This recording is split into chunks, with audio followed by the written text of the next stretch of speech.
Glenn, you want a fun one you can do? Wait about 2 weeks, because Valentine's Day is tomorrow. You know what you do? I do this every couple of years, and they fall for it every time. You go down to the Bellingham City Council, to the auditor business office, whatever it's called, and you say, I would like a copy of all the city-issued Visa cards that are handed out to the city council members and the mayor, and I want to see the bill for February. And you know what you often find, and I mean often find, is expenditures on Valentine's Day on city-issued credit cards. You want to really give them a hard time? I mean, it seems like, well, I mean, at the end of the day, he or she bought $30 worth of, or $50 worth of flowers for their significant other, but it tells people their attitude about how money gets spent. There was a significant blow up this week, Oregon in this case. Jennifer Williamson, odds-on favorite to be running for governor in probably 6 or 8 years.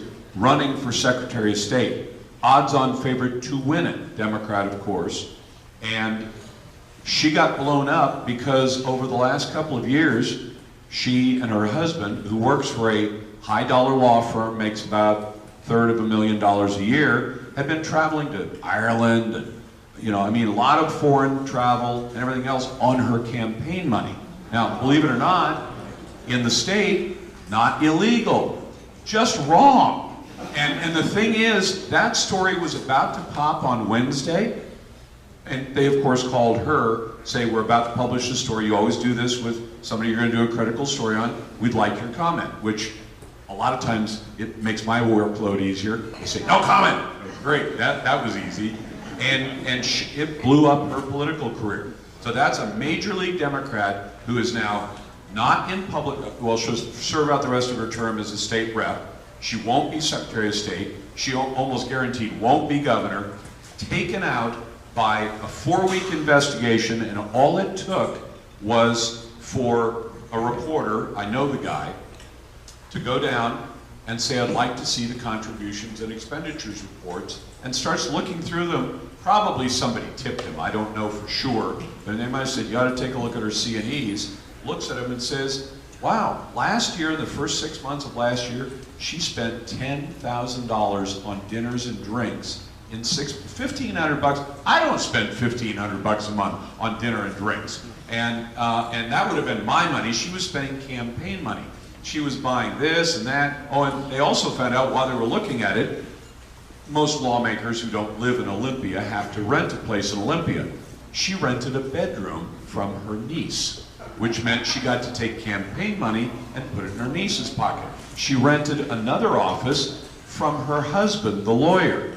And so she got to take campaign money and put, that's called money laundering. Now, again, not illegal, nobody's been able to identify a crime, but it blew up a major Democrat figure who has already done a lot of damage, and I could tell you about those, and would have been doing a lot more damage, and she's gone from the political scene by one story from one reporter who just looked at the C&Es, and the whole time she was spending all this money, traveling to all these exotic places, staying in nice hotels, traveled all over the United States. I mean, a state lawmaker going to Nashville, going to Hawaii, going to Miami, and you say, what does that have to do with you running for office or anything like that? They just had to look at the records, and the records were sitting right there just waiting for someone like Glenn or like Tim to look at it. And it blew up a major Democrat.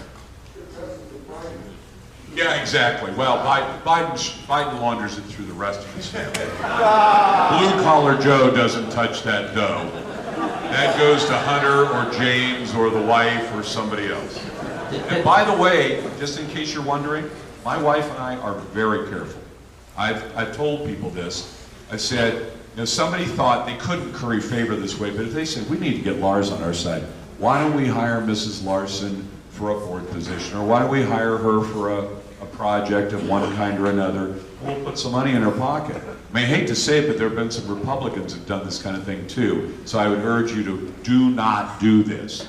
There was a congressman from California, Republican, who a few years ago, from a lobbyist, bought a boat, very nice boat, about a $600,000 boat. It was really worth about $800,000. and then about a year later sold the boat back to the same guy who had sold it to him, a lobbyist, for about $300,000 more. It's a way to put $300,000 in somebody's pocket. Obama did that with his house, and a crook from Chicago who lived next door to him. But don't do it yourself. Keep your books clean. If it comes down to a question of whether you're going to buy dinner or the campaign's going to buy dinner, keep it clean, but start looking for it on the other side and ask for the visa bills. Find out, are there city-issued visas that are given to the mayor and city council to pay for incidental expenses, and then look for the flower orders and the dinner.